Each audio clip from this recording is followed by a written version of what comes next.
En esta ocasión veremos la enseñanza llamada Yom Kippur, el día de expiación. Empecemos. El concepto hebreo de salvación. ¿Cómo se define entonces la salvación según la Escritura?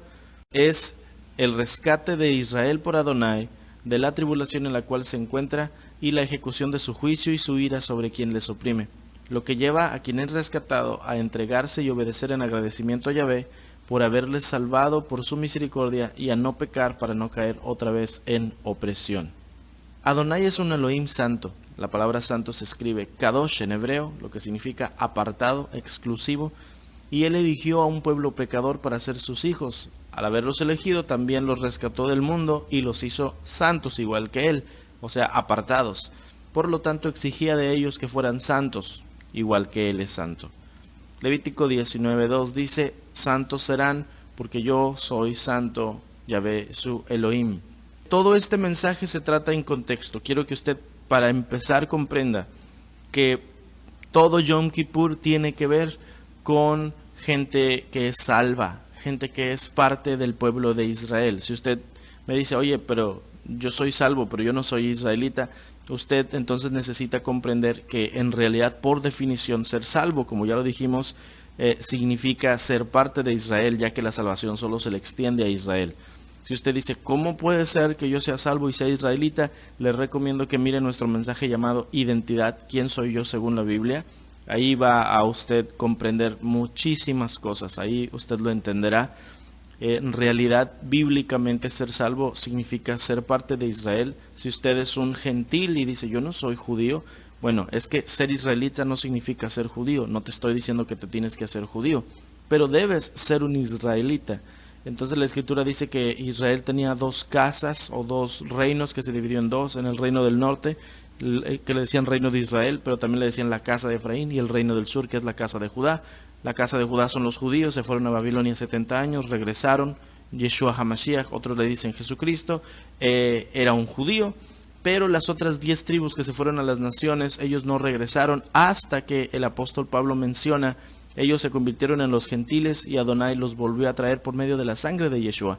Así es que si tú eres un gentil, en realidad, por predestinación, tú eres salvo por causa de que tú eres parte de la casa de Efraín. Entonces, Yeshua te trajo de regreso. Si tú quieres entender todo esto mucho más y con la Escritura, por favor, mire el mensaje Identidad, ¿quién soy yo según la Biblia? Ok, ahora sí, hablando solo para la gente salva. Todo lo que tiene que ver con este mensaje es solo para gente que es parte del pueblo de Adonai. Entonces, por favor, no me lo saque de contexto. Esto no se puede sacar para decir, ok, se trata para cualquier persona antes de venir humillado a Yeshua y de ser parte de Israel. No, esto se aplica solo para gente salva. Ahora sí avanzamos. ¿Cómo lidiaba Yahvé con el pecado con la gente que ya era parte de su pueblo? La Escritura dice que Él conoce nuestra condición y se acuerda de que nosotros somos polvo, que nosotros somos humanos y que la carne nos incita a pecar. Entonces, a pesar de que Él nos exigió que fuéramos santos, Él sabe que nosotros tenemos una naturaleza que nos dirige a la ley del pecado, como dice la Escritura. Entonces, instituyó un sistema de sacrificios expiatorios por los pecados para mostrar su gracia para con nosotros. Hay diferentes motivos por los cuales la gente peca, pero antes de hablar acerca de cuáles son los motivos por los cuales la gente peca, me gustaría mencionar que el pecado, por definición, según 1 de Juan 3:4, es la transgresión de la Torá. Entonces, romper los mandamientos de Adonai significa pecar. Hay otro pasaje en Romanos que dice que todo lo que no proviene de fe es pecado. Eso es verdad, pero la Torá proviene de fe. Entonces, en sí es una ramificación de lo que dice 1 de Juan. Y también hay otro pasaje que dice que a todo aquel que sabe hacer lo correcto y no lo hace, también le es pecado. Por lo tanto, el pecado es en sí todo lo que va en contra de lo que ya se estableció por Adonai. Hay diferentes motivos entonces por los cuales la gente peca. Uno de ellos, por ejemplo, está en Efesios 2:3 y dice, en otro tiempo todos nosotros vivimos entre ellos en las pasiones de nuestra carne, haciendo la voluntad de la carne y de la mente, y por naturaleza éramos hijos de ira, o sea, era el pecado por naturaleza. Efesios 4:18 dice, a causa de la ignorancia que los domina y por la dureza de su corazón, estos tienen oscurecido el entendimiento y están alejados de la vida que proviene de Elohim. Entonces ahí en Efesios 4:18 el apóstol Pablo nos dice que también la gente peca por ignorancia y que peca por dureza de corazón. Entonces, tres motivos principales por los cuales la gente peca son por naturaleza, por ignorancia y por dureza de corazón. ¿Ok? ¿Cómo Yahvé lidia con esos pecados de naturaleza, de ignorancia y de rebelión o de dureza de corazón? Bueno, de esta manera. Primero, comprenda otra vez, estamos hablando en contexto a la gente que ya es salva. Si usted nunca vino a Yeshua humillado, entonces usted no ha sido perdonado de sus pecados. Pero si usted sí vino humillado, usted fue perdonado de todos sus pecados. Yeshua le perdonó los de naturaleza, los de ignorancia y los de dureza de corazón. Sin embargo, somos seres humanos, entonces se sabe que el pecado, dice la Escritura, habita dentro de nosotros, pero nosotros no debemos darle lugar a la carne para que caigamos una vez más en pecado. Sin embargo, Adonai nos conoce y Él sabe que como somos carne y somos polvo, podríamos llegar a hacer cosas equivocadas. Entonces instituyó este sistema por este motivo. ¿Cómo entonces Él hacía una categorización de los pecados y qué hacer al respecto?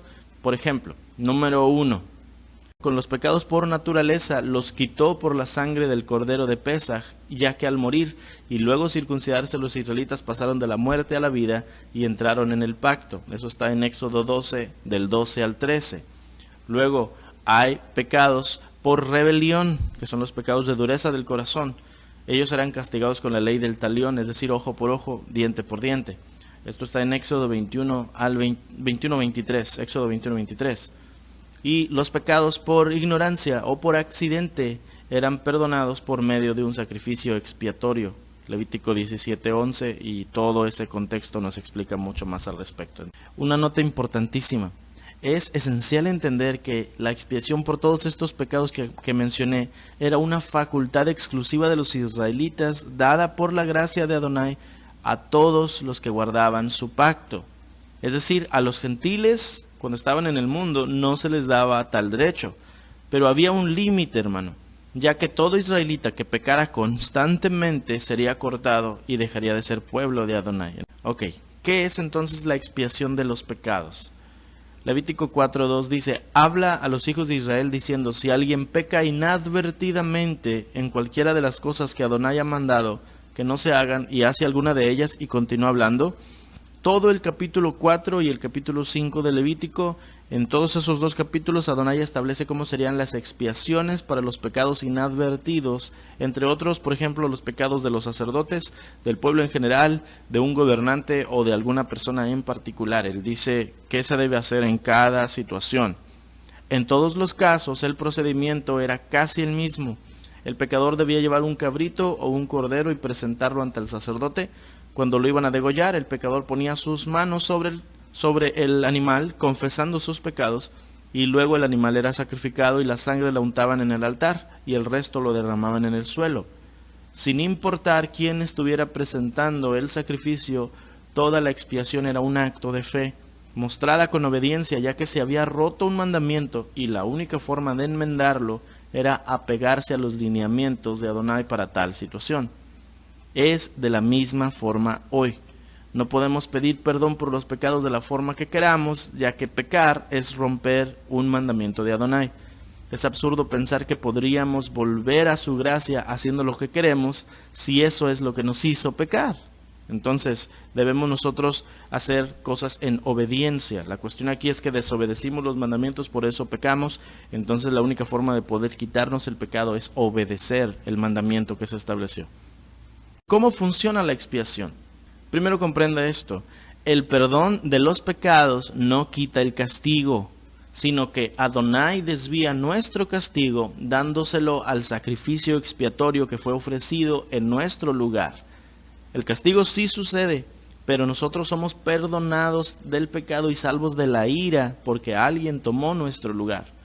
Entonces la sangre derramada viene a ser el único precio aceptable por la salvación. ¿Ok? Es muy importante que entienda esto. Entonces, si usted piensa, no, pues el Señor me perdonó y ya no hay castigo. No, sí hay castigo. Claro que hay. Por eso es que alguien tiene que morir por ti. Entonces, la sangre se debe derramar. Levítico 17:11 dice, porque la vida de toda criatura está en la sangre. Yo mismo se la he dado a ustedes sobre el altar para que hagan propiciación por ustedes mismos, ya que la propiciación se hace por medio de la sangre. ¿Ok? Entonces, necesitamos entender los conceptos. ¿Qué es propiciación? Le voy a dar un concepto de Wikipedia, de diccionario, para que entienda. Propiciación, número 1, es una acción agradable hecha a Dios o a Elohim, con la que se pretende mover a piedad o a misericordia. Y también es un sacrificio que se ofrecía en la ley antigua para aplacar la justicia divina y tener a Dios propicio, o sea, de nuestro lado. En pocas palabras, propiciación es la expiación, o sea, el derramamiento de sangre, que se hace con el propósito de recibir salvación y o perdón de los pecados por parte de Yahvé. Cuando los israelitas estuvieron en Egipto y ya iban a salir del país en libertad, ellos tuvieron que matar un cordero. Ese cordero fue propiciación de los pecados. Él fue una expiación porque les limpió los pecados, pero al mismo tiempo fue propiciación porque esa expiación se hizo con el propósito de que Adonai no matara a un primogénito en esa casa. De la misma manera, Yeshua HaMashiach es el cordero que fue nuestra expiación, es decir, el que limpió nuestros pecados, pero no solo nuestra expiación, sino nuestra expiación con un propósito muy particular, que fue a acercarnos a Adonai. Y en ese momento el sacrificio expiatorio se convierte en un sacrificio propiciatorio. La ira de Adonai iba a venir sobre tu vida por causa de tu pecado, porque la paga del pecado es la muerte. Sin embargo, Adonai mismo puso su cordero para que si tú, al igual que los israelitas, creías en el sacrificio propiciatorio establecido por Adonai, tú simplemente confesaras tus pecados sobre la sangre del cordero, y en ese momento la ira se va sobre el cordero y no sobre ti. Alguien debe morir por el pecado. Y esto ha sido desde el Edén, cuando Adán y Eva pecaron. La escritura dice que les dio a Adonai pieles de animales. ¿Cómo les dio una piel de un animal? Porque Adonai mismo, su ira se iba a derramar sobre ellos, pero no quiso hacerlo. Mató un animal, la sangre fue derramada y así la ira de Adonai fue aplacada por causa del pecado, y de ahí les dio las pieles a los animales. Y de la misma manera, la ira de Adonai por el pecado de toda la humanidad se aplacó en Yeshua. La ira de Adonai vino sobre él. Isaías 53 dice que nosotros pensábamos que él era una persona que había hecho mucho pecado, pero Adonai cargó en él los pecados de todos. Entonces, eso es lo que dice la Escritura. Comprende entonces que propiciación es muy importante, no es cualquier cosa.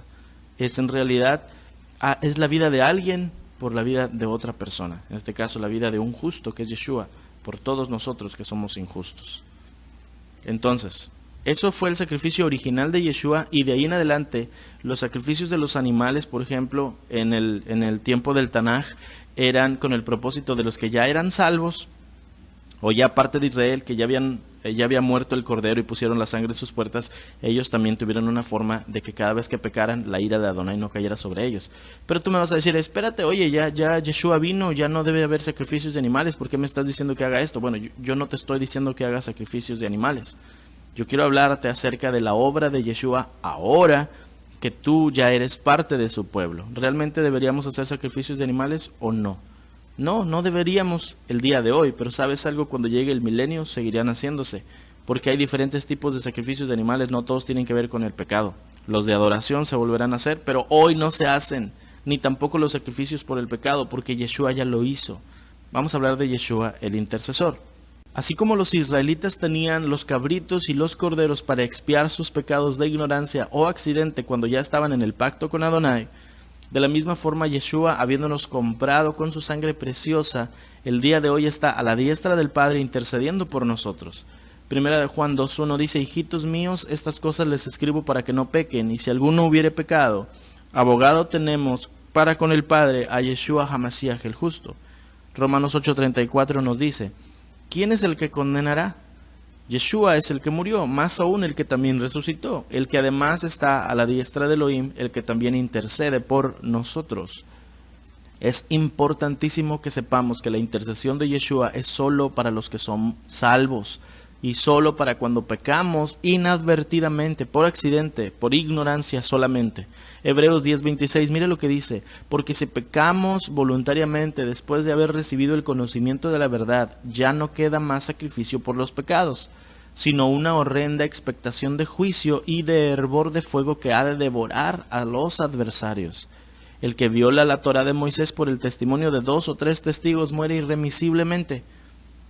¿cuánto mayor castigo piensan que merecerá el que pisoteare al Hijo de Elohim y tuviere por inmunda la sangre del pacto en la cual fue santificado e hiciere afrenta al Espíritu de gracia? Pues conocemos al que dijo, mía es la venganza, yo daré el pago, dice Adonai. Y otra vez, Adonai juzgará a su pueblo. Horrenda cosa es caer en manos del Dios vivo. Primera de Juan 5:16 dice, si alguno viere a su hermano cometer pecado que no sea de muerte, pedirá y Elohim le dará vida. Esto es para los que cometen pecado que no sea de muerte.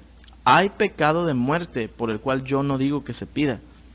Mateo 12:31, este es Yeshua, dice, por lo tanto les digo, todo pecado y blasfemia será perdonado a los hombres, mas la blasfemia contra el Ruach no se les perdonará.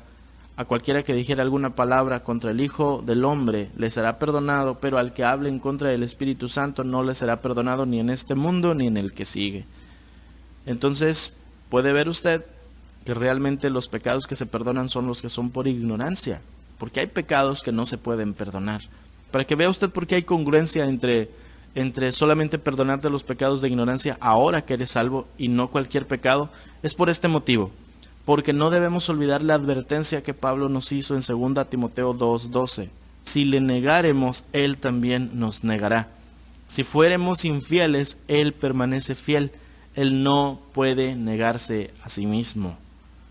Eso significa que Yeshua, que es la Torah viviente, no va a contradecir la misma Torah para abogar por nosotros, ya que de hacerlo se estaría negando a Él mismo, cosa que no puede hacer. Por eso entendemos que los pecados de rebelión y voluntarios no pueden ser perdonados, ya que eres parte de Israel. Entonces, si usted creía que el Señor con su gracia, ahora que usted es salvo, puede perdonarle cualquier pecado, usted no entiende lo que es la gracia. Primero comprenda esto, la gracia es una facultad que se le da solamente a las personas que guardan los mandamientos de Adonai, porque entienda usted, si es realmente salvo, usted empezó ya guardando los mandamientos, porque obedeció las cosas como Adonai las estableció. Usted no es salvo por decir, Jesús entra en mi corazón, ya eres salvo. No, aunque te dijera, no, es que Romanos 10:9-10 dice que si confesamos con nuestros labios que Él es el Señor, ya somos salvos. No, no dice que eres salvo, dice que serás salvo. Porque la salvación tiene que ver con un evento en el futuro. Tienes la garantía el día de hoy, pero serás salvo el día final. Si en ese día todo el que confiese el nombre del Señor será salvo, el día que Yeshua regrese. Vas a ser salvo de la ira que Él desatará sobre todos los que no quisieron pedir perdón. Pero Yeshua, siendo la Torah viviente, no puede, después de que tú eres salvo, perdonarte cualquier pecado si eso implica que Él rompa el mismo mandamiento que se establece, que dice que no puede perdonarse tu pecado. Es decir, la gracia, como dijimos, la gracia que tú tienes, ahora que eres salvo, se limita a que tú mantengas un estándar de vida correcto delante de Adonai.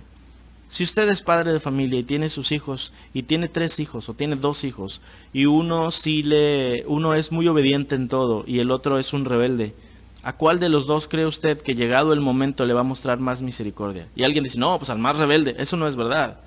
Le va a mostrar misericordia en un error al que siempre es más atento a los mandamientos de Adonai. Y no estoy diciendo que, y escúcheme una vez más, antes de que alguien salte y me diga, este es un legalista judaizante, quiere decir que quiere ganarse la salvación por las obras. No, porque me la paso diciéndole a usted que no se trata de los del mundo, le estoy diciendo de usted.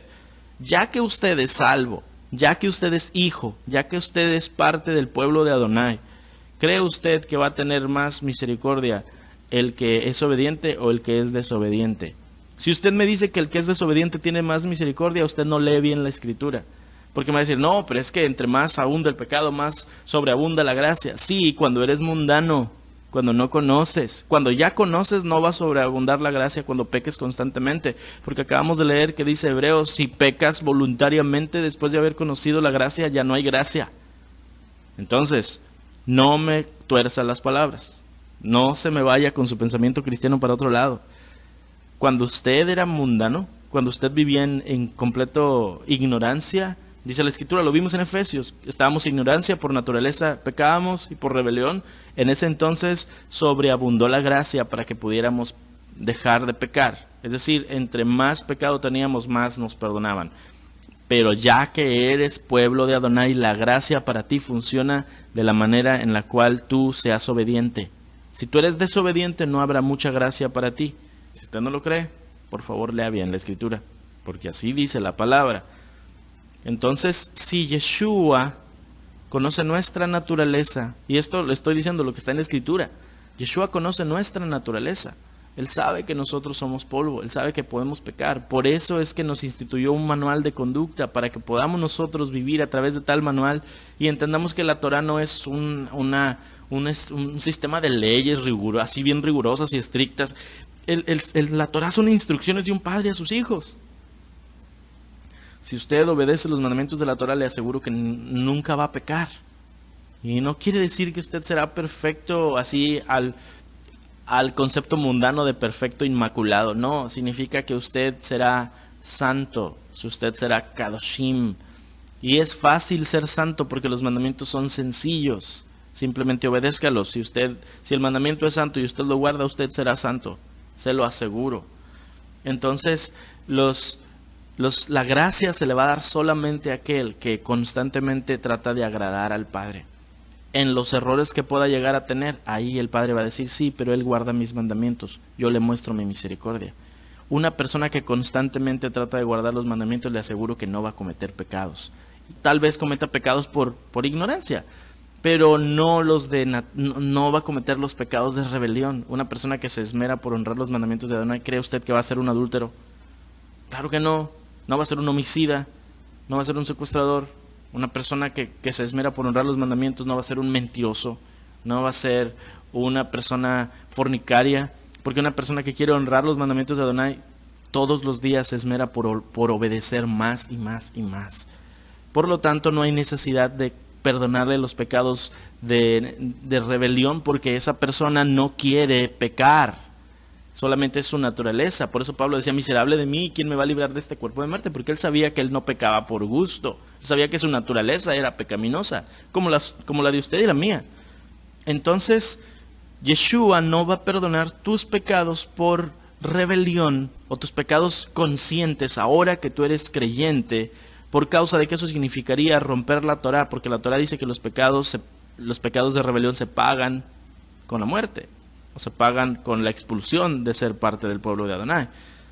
¿Me puedo ir explicando? No podemos predicarle a la gente y decirle, si tú estás viviendo en pecado y ya eres salvo, el Señor de todas maneras te dice, arrepiéntete hoy y te puede perdonar porque Él es grande en misericordia y Él tiene gran gracia para ti. Y van todos los hermanos que constantemente van los domingos al culto, bien adúlteros de corazón y adúlteros físicamente, y se ponen de rodillas porque dicen, sí, Señor Jesús, perdóname, y al día siguiente vuelven los mismos deseos pecaminosos que traían y los vuelven a saciar. ¿Y usted cree que Jesucristo, entre comillas, como usted le conoce, le perdona eso? Pues tal vez Jesucristo, como le enseñaron, usted lo hará y su conciencia se sentirá tranquila. Pero ¿sabe qué? Yeshua HaMashiach, que está en la Escritura, Él no hace eso. Porque Él tiene un sistema y usted lo está violando. Y eso es lo que dice la palabra. Y es duro, es difícil, pero es correcto. Eso es lo que dice la palabra de Adonai. ¿Ok? Entonces necesita usted comprender esto. Y necesita comprenderlo muy bien. No puede ir Yeshua delante del Padre como nuestro abogado a decir, Emanuel Díaz es un homicida, secuestrador, es un adúltero, es un fornicario. Padre, perdónalo porque Él es tu hijo de todas maneras. Él una vez te aceptó de corazón y Él dice que viene humillado, yo sé que yo lo puedo perdonar. El Padre le va a decir a Yeshua, ¿cómo te atreves, Yeshua, a decirme que yo lo justifique si es un pecador? Y tú estás diciendo que yo haga algo que en la Torah no viene. Él no puede hacer tal cosa. Los israelitas estaban llamados a llevar una vida santa, pero cuando cometían pecado tenían la oportunidad de aplacar la ira de Yahvé, presentando un animal propiciatorio en lugar de sus propias vidas. Esto lo hacían continuamente. Sin embargo, Adonai estableció un día específico para expiar los pecados de toda la nación en caso de que faltaran algunos por arrepentirse o que no creyeran necesario porque no supieran que estaban fallando. A esto se le llamó Yom Kippur. Entonces hay un día de arrepentimiento nacional. No quiere decir que usted no se debe arrepentir diariamente. Al contrario, de eso se trata, todos los días estar limpios delante de Adonai. Ya lo vimos en el video anterior, había un sistema de sacrificios expiatorios para los pecados de ignorancia, solamente los pecados de ignorancia.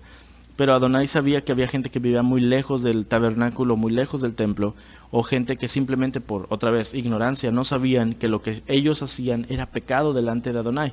Entonces, él estableció un día al año donde el sumo sacerdote podría pedir perdón por los pecados de ignorancia de toda la nación que pudieran haber sido omitidos por la gente.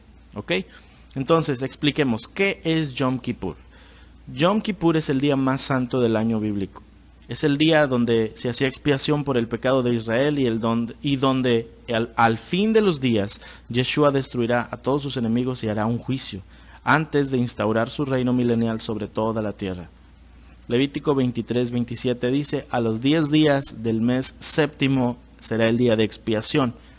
Eso es en la Reina Valera. En la Nueva Versión Internacional dice: el día 10 del mes séptimo es el día del perdón.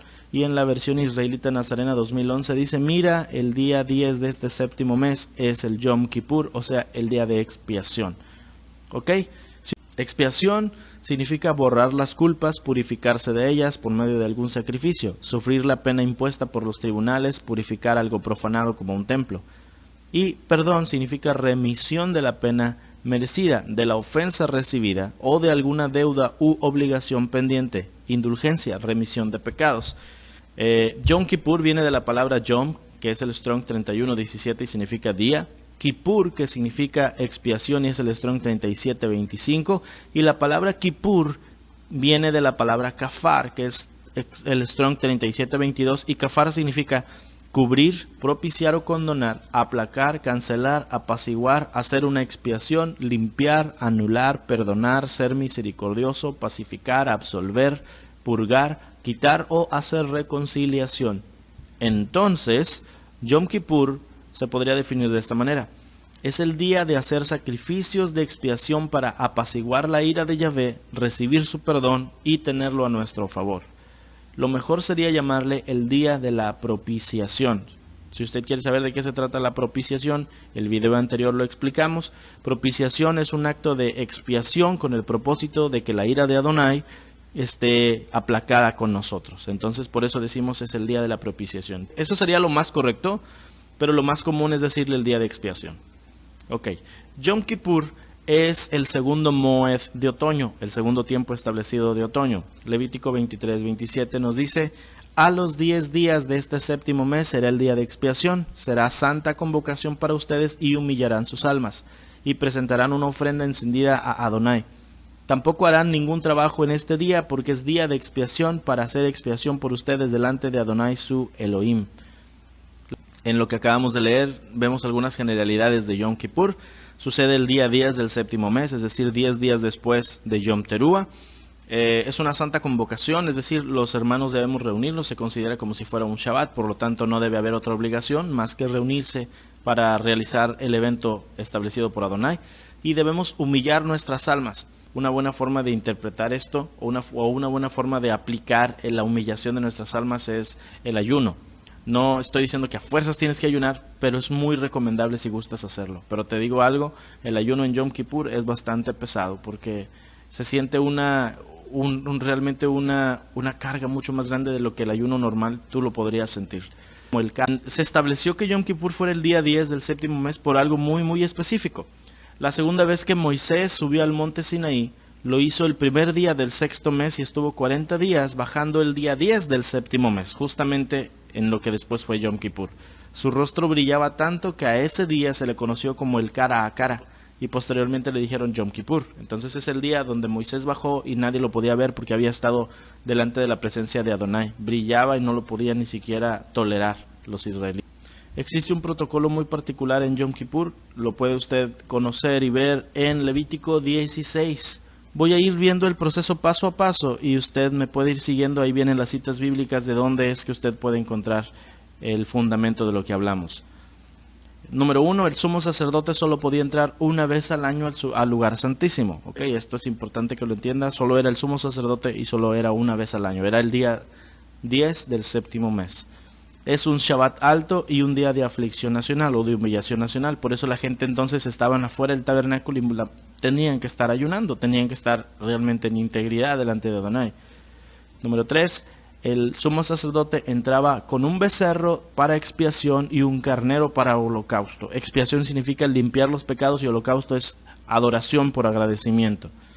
Número 4, se vestía el sumo sacerdote completamente de lino. Número 5, se tomaban 2 cabritos para expiación. Estos cabritos en particular eran para los pecados de toda la nación.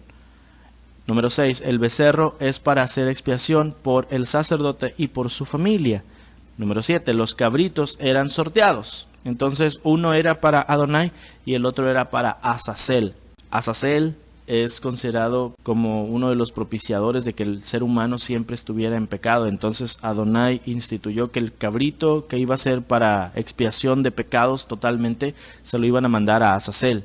Número 8, el cabrito de Adonai era ofrecido en expiación. Número 9, el cabrito Azazel se presentaba vivo para hacer reconciliación. Número 10, el becerro era degollado en expiación y su sangre era rociada en el propiciatorio. El propiciatorio era la tapa del arca del pacto. Entonces en inglés le dicen el trono de misericordia, the mercy seat. Entonces ahí echaban la sangre del becerro. Número 11, el sumo sacerdote tomaba fuego del altar y derramaba perfume en el lugar santísimo. Es interesante todo esto porque nadie podía entrar al lugar santísimo, solo él, una vez al año, que era este día. Y si Adonai no aceptaba nada, lo mataba. Número 12. La sangre del cabrito Adonai era rociada de la misma forma que la del becerro en el trono de misericordia, en el propiciatorio. Número 13. Así se purificaba el santuario y el tabernáculo. Número 14. Nadie podía entrar al tabernáculo mientras lo purificaban. Número 15. El altar era expiado de la misma forma con la sangre del becerro y la sangre del cabrito. Número 16. Al terminar la expiación, traían al cabrito vivo, el que no habían ofrecido, el que iba a ser para Azazel. Ponía el sacerdote sus manos sobre la cabeza del cabrito y confesaba los pecados de Israel. Luego lo enviaba al desierto a donde vive Azazel. Número 17. Al terminar, el sumo sacerdote se quita las vestiduras de lino y se tenía que bautizar. Hacía un mikvah, una purificación de su vida. 18. Se quema la grosura del sacrificio por el pecado. Número 19. El hombre o la persona que llevaba el cabrito hacia donde estaba Azazel tenía que regresar y también volver a purificar sus vestidos, hacer mikvah antes de volver al campamento. Número 20. El becerro y el cabrito Adonai son quemados afuera del campamento. Y número 21. Quien los quema también debiera hacer mikvah.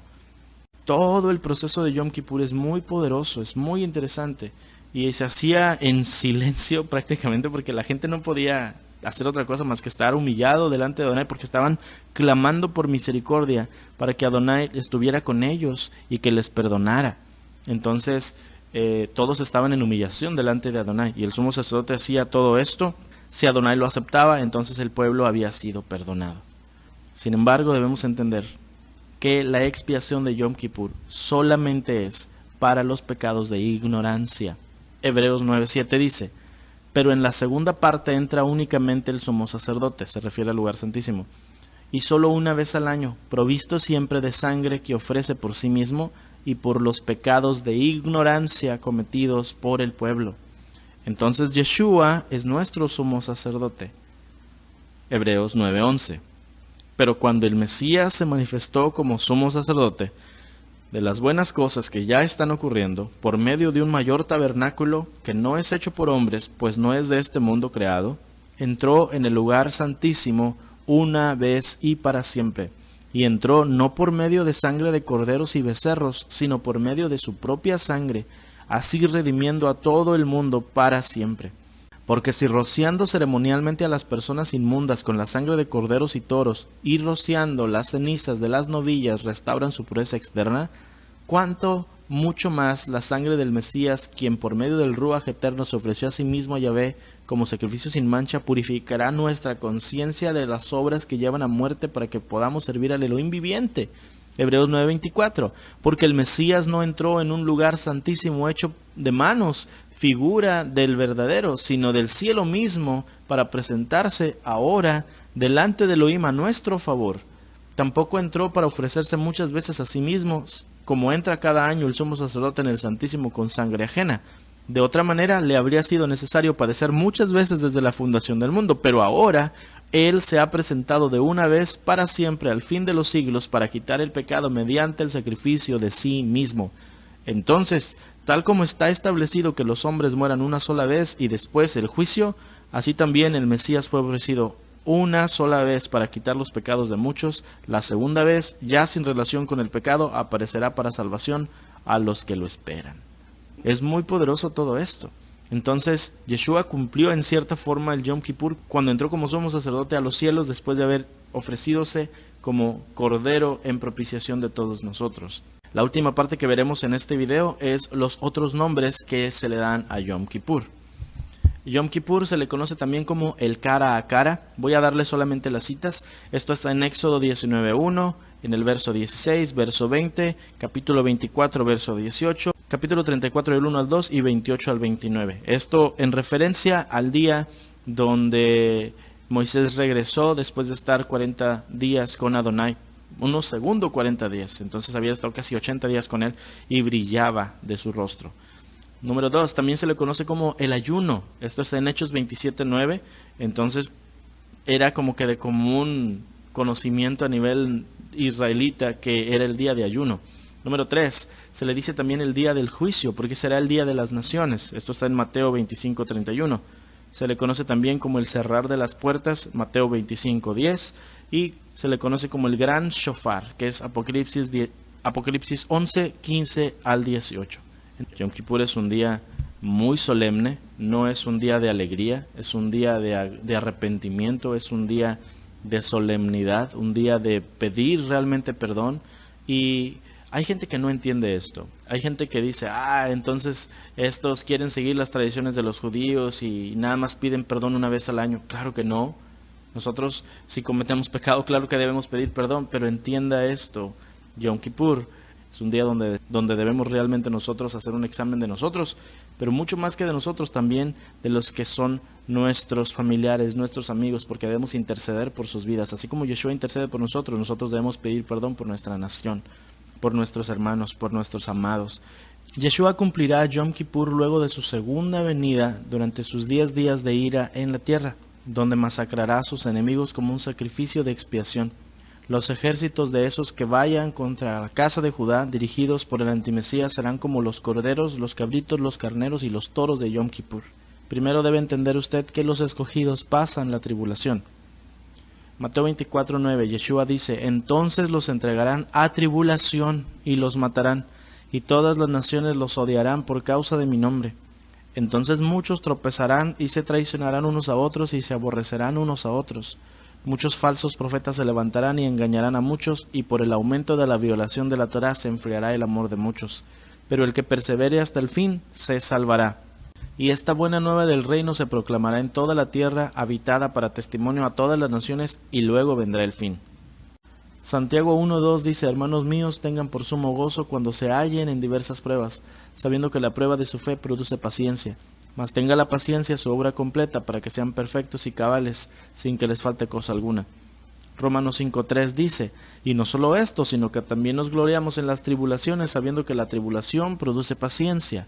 Isaías 43 del 1 al 2 dice, ahora así dice Yahvé, creador tuyo, oh Jacob, y formador tuyo, oh Israel, no temas, porque yo te redimí, te puse nombre y mío eres tú. Cuando pases por las aguas yo estaré contigo, por los ríos no te ahogarás, cuando pases por el fuego no te quemarás, ni la llama arderá en ti. Es un grave error pensar que el pueblo de Adonai no pasaría tribulación.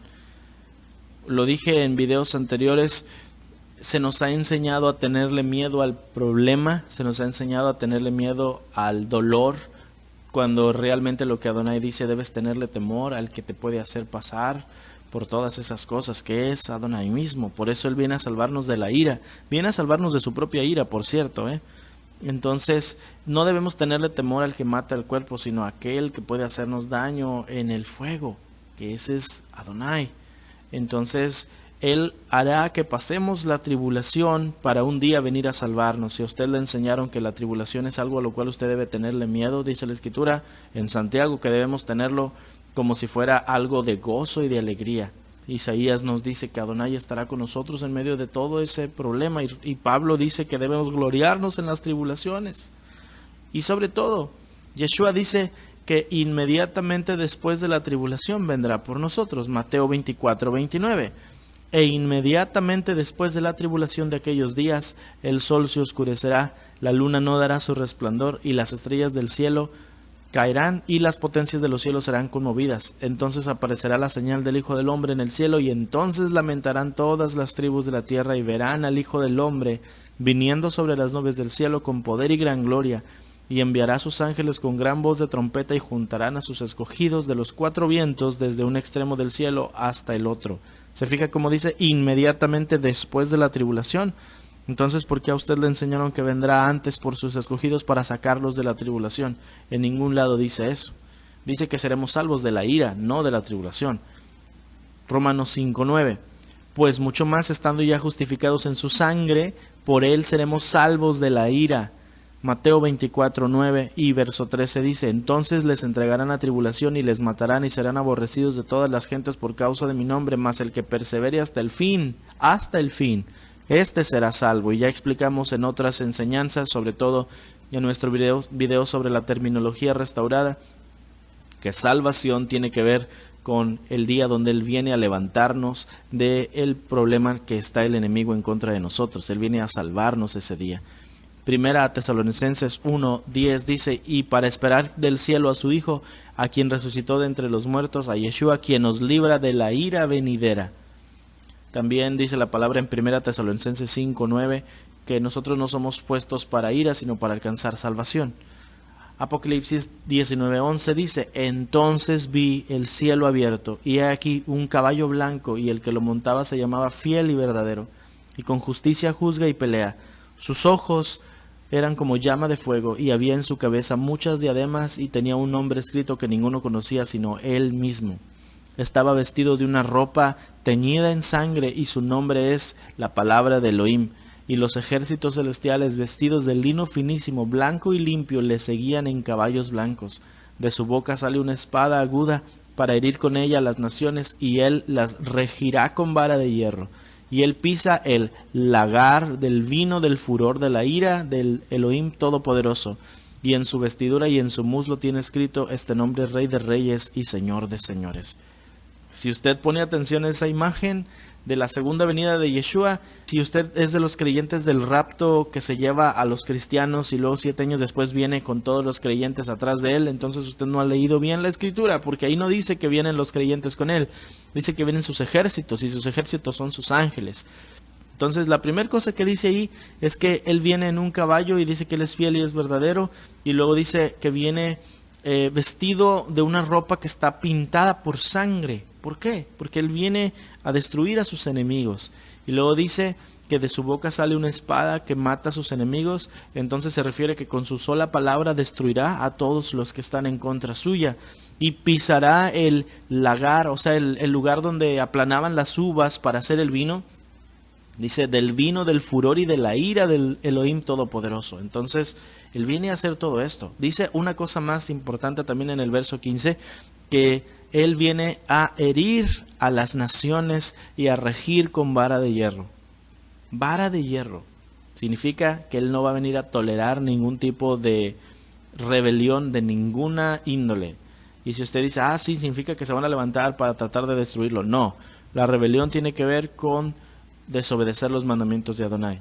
Entonces tenemos una enseñanza que se llama El problema del cristianismo, se la recomiendo demasiado, donde hablamos sobre realmente qué significa hacer tu propia voluntad en contra de lo que es la voluntad de Adonai. Entonces hablamos sobre la desobediencia y cómo la desobediencia es en sí demoníaca, salida directamente de Satanás mismo. Él viene entonces en Yom Kippur a desatar venganza sobre todos sus enemigos por lo que le han hecho a su pueblo. Y está establecido en la palabra. Dice la palabra en Apocalipsis 6:9.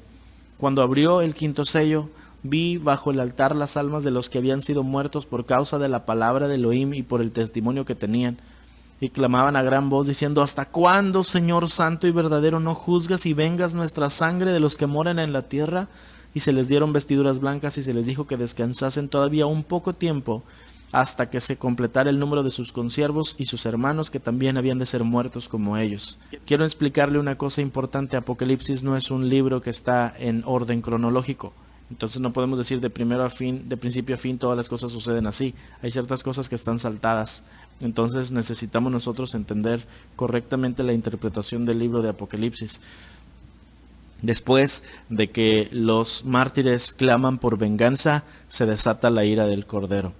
Apocalipsis 6:12 dice: Miré cuando abrió el sexto sello, y he aquí hubo un gran terremoto, y el sol se puso negro como tela de silicio, y la luna se volvió toda como sangre, y las estrellas del cielo cayeron sobre la tierra, como la higuera deja caer sus higos cuando está sacudida por el fuerte viento, y el cielo se desvaneció como un pergamino que se enrolla, y todo monte y toda isla se removió de su lugar. Y los reyes de la tierra, y los grandes, los ricos, los capitanes, los poderosos, y todo siervo y todo libre se escondieron en las cuevas y entre las peñas de los montes, y decían a los montes y a las peñas: caigan sobre nosotros y escóndanos del rostro de aquel que está sentado sobre el trono y la ira del Cordero, porque el gran día de su ira ha llegado, y ¿quién podrá sostenerse en pie? Apocalipsis 19:17. Y vi a un ángel que estaba en pie en el sol, y clamó a gran voz, diciendo a todas las aves que vuelan en medio del cielo: vengan y congréguense a la gran cena de Elohim, para que coman carnes de reyes y de capitanes, carnes de fuertes, carnes de caballos y de sus jinetes, carnes de todos, libres y esclavos, pequeños y grandes. Y vi a la bestia y a los reyes de la tierra y a sus ejércitos reunidos para guerrear contra el que montaba el caballo y contra su ejército. Y la bestia fue apresada, y con ella el falso profeta que había hecho delante de ella las señales con las cuales había engañado a los que recibieron la marca de la bestia y habían adorado su imagen. Y estos dos fueron lanzados vivos dentro de un lago de fuego ardiente con azufre, y los demás fueron muertos con la espada que salía de la boca del que montaba el caballo, y todas las aves se saciaron de las carnes de ellos. Isaías 34:6. La espada de Adonai está bañada en la sangre de cabras, de corderos, cubierta está de la grasa de los riñones de carneros, porque Adonai celebra un sacrificio en Bosra y una gran matanza en la tierra de Edom. Y con ellos caerán los búfalos, los terneros y los toros. Su tierra quedará empapada en sangre y su polvo se llenará de grasa. Porque el Señor celebra un día de venganza, un año de desagravio para defender la causa de Sión. Ezequiel 39:17. En cuanto a ti, hijo de hombre, así dice Adonai: di a toda clase de ave y a toda bestia del campo: congréguense y vengan, júntense de todas partes. El sacrificio que voy a preparar para ustedes es un gran sacrificio sobre los montes de Israel, y comerán carne y beberán sangre. Comerán carne de poderosos y beberán sangre de príncipes de la tierra, como si fueran carneros, corderos, machos cabríos y toros, engordados todos en Basán. Comerán grosura hasta que se harten y beberán sangre hasta que se embriaguen del sacrificio que he preparado para ustedes. Se hartarán a mi mesa de caballos y jinetes, de poderosos y de todos los hombres de guerra, declara Adonai Elohim. Deuteronomio 32:40. Ciertamente alzo a los cielos mi mano y digo: como que vivo yo para siempre, cuando afile mi espada flameante y mi mano empuñe la justicia, me vengaré de mis adversarios y daré el pago a los que me aborrecen. Embriagaré mis saetas con sangre, y mi espada se hartará de carne, de sangre de muertos y cautivos, de los jefes de larga cabellera del enemigo. Regocíjense naciones con su pueblo, porque él vengará la sangre de sus siervos, traerá venganza sobre sus adversarios y hará expiación por su tierra y por su pueblo. Él viene a destruir totalmente a sus enemigos, hermano. Totalmente. Acabar con ellos. Han sido miles de años de oprobio, miles de años de rebelión, miles de años de destruir a su pueblo, y es el día de su venganza. Y estos 10 días de ira son horribles. Dice la palabra que el Yeshua vendrá a aplastar a sus enemigos. Isaías 63:1. ¿Quién es este que viene de Edom, de Bosra, con vestiduras de colores brillantes, este majestuoso en su ropaje, que marcha en la plenitud de su fuerza? Soy yo que hablo en justicia, poderoso para salvar. ¿Por qué es rojo tu ropaje y tus vestiduras como las del que pisa el lagar?, le pregunta. El lagar lo he pisado yo solo, dice Adonai. De los pueblos ningún hombre estaba conmigo, los pisé en mi ira y los hollé en mi furor. Su sangre salpicó mis vestiduras y manché todo mi ropaje. Porque el día de la venganza estaba en mi corazón y el año de mi redención había llegado. Miré y no había quien ayudara, me asombré de que no hubiera quien apoyara. Entonces me salvó mi brazo y fue mi furor el que me sostuvo. Pisoteé los pueblos en mi ira, los embriagué en mi furor y derramé su sangre por tierra. Apocalipsis 14:14. Miré y apareció una nube blanca sobre la cual estaba sentado alguien semejante al Hijo del Hombre. En la cabeza tenía una corona de oro y en la mano una hoz afilada. Entonces salió del templo otro ángel y le gritó al que estaba sentado en la nube: Mete la hoz y recoge la cosecha, ya es tiempo de segar, pues la cosecha de la tierra está madura. Así que el que estaba sentado sobre la nube pasó la hoz y la tierra fue cosechada. Del templo que está en el cielo salió otro ángel que también llevaba una hoz afilada. Del altar salió otro ángel que tenía autoridad sobre el fuego y le gritó al que llevaba la hoz afilada: Mete tu hoz y corta los racimos del viñedo de la tierra, porque sus uvas ya están maduras. El ángel pasó la hoz sobre la tierra, recogió las uvas y las echó en el gran lagar de la ira de Elohim. Las uvas fueron exprimidas fuera de la ciudad y del lagar salió sangre, la cual llegó hasta los frenos de los caballos en una extensión de 300 kilómetros. 300 kilómetros hasta casi 2 metros de altura, hermano, de sangre. Es lo que va a venir a ser Yeshua de sus enemigos cuando Él venga a desatar su ira después de su segunda venida. Y esos nada más son sus enemigos directos, los ejércitos de la bestia, por ejemplo. Pero si usted vio el video que tenemos sobre el cumplimiento profético de Yom Teruah, ya sabrá que no nada más los enemigos directos de Adonai van a venir a ser destruidos, pero también los que no obedecían sus mandamientos. Ponga mucha atención. Mateo 24, 29 al 31. E inmediatamente después de la tribulación de aquellos días, el sol se oscurecerá y la luna no dará su resplandor, y las estrellas caerán del cielo y las potencias de los cielos serán conmovidas. Entonces aparecerá la señal del Hijo del Hombre en el cielo, y entonces lamentarán todas las tribus de la tierra y verán al Hijo del Hombre viniendo sobre las nubes del cielo con poder y gran gloria. Y enviará a sus ángeles con gran voz de trompeta y juntarán a sus escogidos de los 4 vientos desde un extremo del cielo hasta el otro. Mateo 24, 32 al 42. De la higuera aprendan la parábola. Cuando ya su rama está tierna y brotan las hojas, saben que el verano está cerca.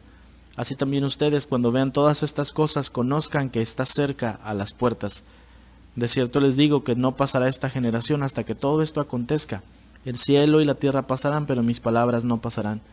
Pero el día y la hora nadie sabe, ni aun los ángeles de los cielos, sino solo mi Padre. Mas como en los días de Noé, así será la venida del Hijo del Hombre, porque como en los días antes del diluvio estaban comiendo y bebiendo, casándose y dándose en casamiento, hasta el día que Noé entró en el arca y no entendieron hasta que vino el diluvio y se los llevó a todos, así será también la venida del Hijo del Hombre. Entonces estarán 2 en el campo, el uno será tomado y el otro será dejado.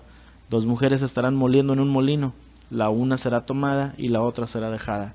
Velen pues, porque no saben a qué hora ha de venir su Señor. Yeshua volverá en Yom Teruah. Yeshua volverá el primero del mes séptimo. Y vimos ahí en Mateo 24, 29 que dice que vendrá inmediatamente después de la tribulación. ¿Ok? Entonces tenga en cuenta eso. Y dice que mandará a sus ángeles por sus escogidos y los va a traer con él. Entonces lo que nos concierne en este momento es comprender que eso sucede primero. ¿Está bien? Viene él y se lleva a sus escogidos. Entonces, después de que él viene y levanta a sus escogidos con él, pasa algo muy extraño en lo que Yeshua está explicando. Porque él dice: aprendan de la higuera. Cuando ustedes vean que está pasando esa cosa delante de ustedes, cuando ustedes miren que Yeshua vuelve y se está llevando a sus escogidos, si ustedes lo ven, eso, entonces está dando por entendido, si tú estás viendo que está pasando tal cosa, tú no estás siendo levantado. ¿Ok? Tenga muy en cuenta eso. Dice, si tú llegas a ver que Él viene y se lleva a sus escogidos, entonces sabe que Él mismo está muy cerca de venir por ti también. Tal vez a usted no le habían predicado esto, pero es donde yo quiero que usted ponga mucha atención.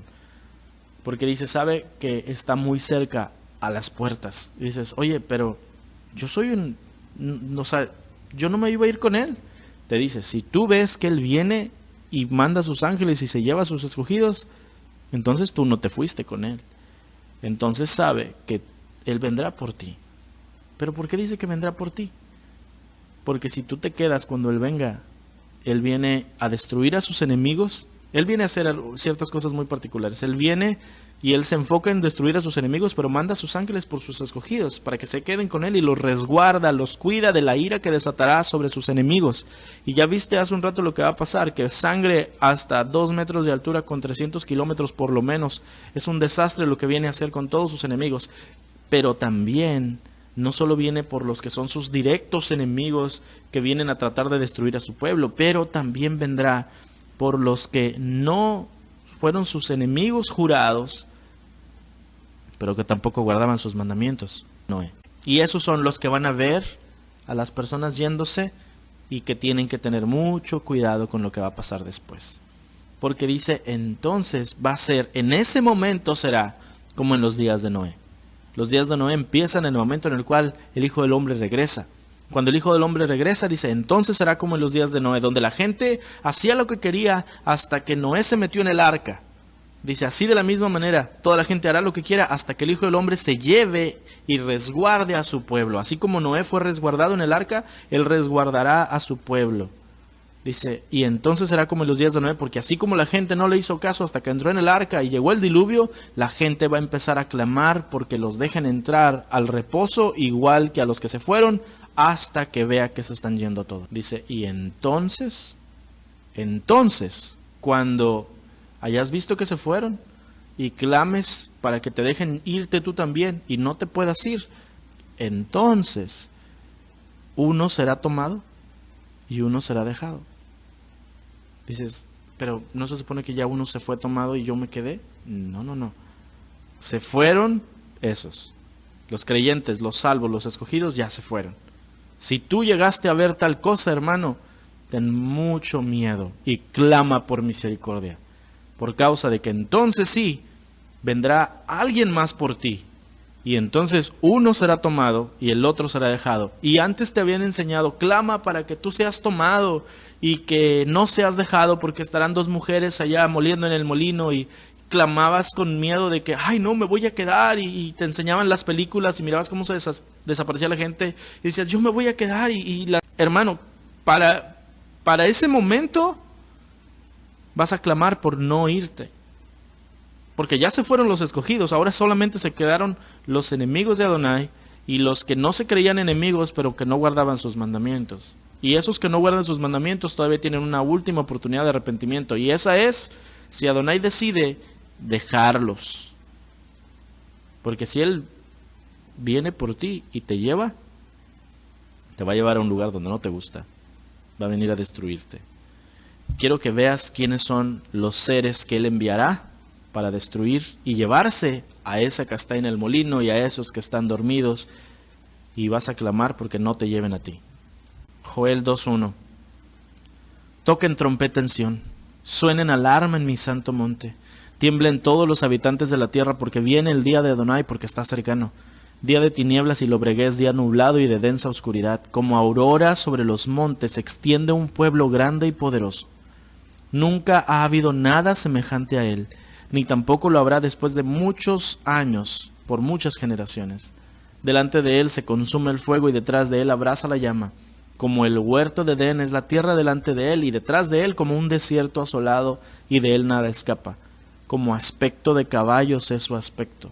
Como corceles de guerra así corren. Como estrépito de carros saltan sobre las cumbres de los montes. Como el crepitar de la llama de fuego que consume la hojarasca. Como pueblo poderoso dispuesto para la batalla. Joel 2:6. Ante él, ante ese pueblo, tiemblan los pueblos, palidecen los rostros. Como valientes corren, como soldados escalan la muralla. Cada uno marcha por su camino, no se desvían de sus sendas. No se aprietan uno contra otro. Cada cual marcha por su calzada, y cuando irrumpen por las defensas no rompen filas. Se lanzan sobre la ciudad, corren por la muralla, suben a las casas, entran por las ventanas como ladrones. La Escritura dice que Él vendrá como ladrón solamente por los que no se prepararon. A los que sí somos preparados, el día no nos va a agarrar como un ladrón. Si quieres saber más, mire el video sobre Yom Teruah. Ante ellos tiembla la tierra, se estremecen los cielos, el sol y la luna se oscurecen y las estrellas pierden su resplandor. Adonai da su voz delante de su ejército, porque Adonai los mandó. Porque es inmenso su campamento, porque poderoso es él que ejecuta su palabra. Grande y terrible es en verdad el día de Adonai. ¿Quién podrá soportarlo? Joel 2:12. A una hora declara Adonai: vuelvan a mí de todo su corazón con ayuno, llanto y lamento. Es decir, hagan lo que sería en Yom Kippur. Rasguen su corazón y no sus vestidos. Vuelvan ahora a Adonai su Elohim, porque él es compasivo y clemente, lento para la ira, abundante en misericordia, y se arrepiente de infringir el mal. ¿Quién sabe si volverá y se apiadará y dejará atrás sí bendiciones, es decir, ofrenda de cereal y libación para Adonai su Elohim? Toquen trompeta en Sión, promulguen ayuno, porque es Yom Kippur. Esto va a pasar en el tiempo de Yom Kippur. Convoquen asamblea, reúnan al pueblo, santifiquen la asamblea, congreguen los ancianos, reúnan a los pequeños y a los niños de pecho. Salga el novio de su aposento y la novia de su alcoba. Joel 2:17. Entre el pórtico y el altar lloren los sacerdotes, ministros de Adonai, y digan: perdona, Adonai, a tu pueblo, y no entregues tu heredad al oprobio, a la burla entre las naciones. ¿Por qué han de decir entre los pueblos: dónde está tu Elohim? Es decir, Adonai todavía en ese momento está dando una última oportunidad de arrepentimiento para todo aquel que no se ha llevado. El que es tomado va a ir a ser destruido, pero si tú no eres tomado, Adonai te dice: hey, humíllate, yo todavía te puedo perdonar, a mí me duele desatar mi ira sobre ti, humíllate. Y después de esto, Yeshua hará un juicio antes de que venga el milenio. Joel 3:11 dice: apresúranse y vengan naciones todas de alrededor y reúnanse allí. Haz descender, oh Adonai, a tus valientes, despiértense y suban las naciones al valle de Josafat, porque allí me sentaré a juzgar a todas las naciones de alrededor. Metan la hoz, que la mies está madura. Vengan, pisen, que el lagar está lleno. Las tinajas rebosan, porque grande es su maldad. Multitudes, multitudes en el valle de la decisión, porque cerca está el día de Adonai en el valle de la decisión. El sol y la luna se oscurecen y las estrellas pierden su resplandor. Adonai ruge desde Sión y desde Jerusalén da su voz, y tiemblan los cielos y la tierra. Pero Adonai es refugio para su pueblo y fortaleza para los hijos de Israel. Entonces sabrán que yo soy Adonai su Elohim, que habito en Sión, mi santo monte, y Jerusalén será santa, y los extranjeros no pasarán más por ella. Mateo 25:31 dice: cuando el Hijo del Hombre venga en su gloria, acompañado por todos sus ángeles, se sentará en su trono glorioso, y todas las naciones se reunirán en la asamblea ante él. Y separará a la gente los unos de los otros, como un pastor separa las ovejas de los machos cabríos. Las ovejas las pondrá a su mano derecha y a los machos cabríos a la izquierda. Mateo 25:34 dice: entonces el rey le dirá a aquellos a su derecha: vengan ustedes a quienes mi Padre ha bendecido. Tomen su herencia, el reino preparado para ustedes desde la fundación del mundo. Pues tuve hambre y me dieron de comer, tuve sed y me dieron algo de beber, fui extranjero y me acogieron como huésped, necesité ropa y me la dieron, estuve enfermo y me cuidaron, estuve en prisión y me visitaron. Mateo 25:37 dice: entonces los que han guardado la Torá responderán: Adón, ¿cuándo te vimos con hambre y te dimos de comer, o con sed y te dimos algo de beber? ¿Cuándo te vimos como extranjero y te hicimos nuestro huésped, o necesitando ropa y te la dimos? ¿Cuándo te vimos enfermo o en prisión y te visitamos? Y el rey les dirá: sí, les aseguro que cada vez que hicieron estas cosas por uno de los menos importantes de estos hermanos míos, para mí las hicieron. Mateo 25:41. Después también hablará a aquellos a su izquierda diciendo: apártense de mí ustedes que no guardan la Torá, váyanse al fuego preparado para Satanás y sus ángeles, porque tuve hambre y no me dieron de comer, sediento y no me dieron nada de beber, extranjero fui y no me dieron bienvenida, necesitando ropa y no me la dieron, enfermo y en prisión y no me visitaron. Mateo 25:44. Entonces ellos también responderán: Señor, ¿cuándo te vimos con hambre, sediento, extranjero, necesitando ropa, enfermo o en prisión y no te cuidamos? Y él responderá: sí, les aseguro, cada vez que rehusaron hacerlo por los menos importantes de esta gente, rehusaron hacerlo por mí. Ustedes irán al castigo eterno, pero aquellos que guardaron la Torá irán a vida eterna. Mateo 7:21 dice: no todos los que me dicen mi amo, Señor, Señor, entrarán en el reino de Yahvé, sino solo aquellos que hacen la voluntad de mi Padre, que está en el cielo. En aquel día muchos me dirán: Señor, ¿no profetizamos en tu nombre? ¿No echamos demonios en tu nombre? ¿No hicimos muchos milagros en tu nombre? Y entonces les diré en su propia cara: nunca los conocí, apártense de mí, transgresores de la Torá. Guardar los mandamientos de Adonai no es cuestión de ser judío o querer hacerse judío, no es cuestión de hacer algo legalista, es cuestión de que es lo que Adonai establece para los que somos su pueblo. Si usted no quiere guardar los mandamientos porque dice, eso no es para mí, es demasiadas cosas que quieren hacer, esto se quieren volver a la maldición de la ley, hermano, créame, ni siquiera sabe lo que está usted diciendo. Esa frase de la maldición de la ley está sacada de contexto. No está diciendo que la Torá es la maldición, no te está diciendo que la ley es maldita, sino que la Torá de Adonai tiene maldición para quien no la guarda. Cuando dice la escritura, Yeshua vino a quitarnos de la maldición de la ley, no te está diciendo que nos quitó la ley, nos está diciendo que las maldiciones de la ley que vienen para quien no guarda la Torá, es decir, para los pecadores, se las llevó él al madero. Pero si nosotros no sabemos nada, porque no leemos, nunca entenderíamos nada. Pero si usted quiere que un día Yeshua le diga a usted, no te conozco, pues adelante, siga igual. Pero si usted sabe que Yeshua va a venir a hablarle y le va a decir que no le conoce porque no guarda sus mandamientos, ¿no le gustaría a usted que todo lo contrario suceda? Porque Yeshua dijo en Juan capítulo 10 que sus ovejas conocen su voz y él las conoce y las llama por nombre. Y sus ovejas son los que guardan sus mandamientos. Qué hermoso sería que en lugar de decirnos, no te conozco, nos diga que somos sus ovejas y que por nombre hasta nos llame y nos diga, entra en mi reposo. En conclusión, Isaías 27:1 dice, aquel día Adonai castigará con su espada feroz, grande y poderosa a Leviatán, serpiente huidiza, a Leviatán, serpiente tortuosa, y matará al dragón que vive en el mar. Contendiste con él, desterrándolo y expulsándolo, con su soplo violento lo echó en el día del viento solano. Así pues, con esto la iniquidad de Jacob será perdonada, y este será todo el fruto del perdón de su pecado, cuando haga todas las piedras del altar como piedras de cal pulverizadas, cuando no estén en pie las aceras y los altares de incienso. Apocalipsis 11:15 dice, el séptimo ángel tocó la trompeta y hubo grandes voces en el cielo que decían, los reinos del mundo han venido a ser de nuestro Adón y de su Mesías, y él reinará por los siglos de los siglos. Y los 24 ancianos que estaban sentados delante de Elohim en sus tronos se postraron sobre sus rostros y adoraron a Elohim, diciendo, te damos gracias, Adonai Elohim Todopoderoso, el que eres y el que eras y el que has de venir, porque has tomado tu gran poder y has reinado. Y se airaron las naciones y tu ira ha venido, y el tiempo de juzgar a los muertos y de dar galardón a tus siervos, los profetas, a los santos y a los que temen tu nombre, a los pequeños y a los grandes, y de destruir a los que destruyen la tierra. Y el templo de Elohim fue abierto en el cielo, y el arca de su pacto se veía en el templo, y hubo relámpagos, voces, truenos, un terremoto y grande granizo. Y por último, Mateo 10:28 dice, no le teman a los que matan el cuerpo, mas el alma no la pueden matar. Teman más bien al que puede destruir el alma y el cuerpo en el infierno. No se deje llevar por lo que le dicen los demás, obedezca los mandamientos de Adonai.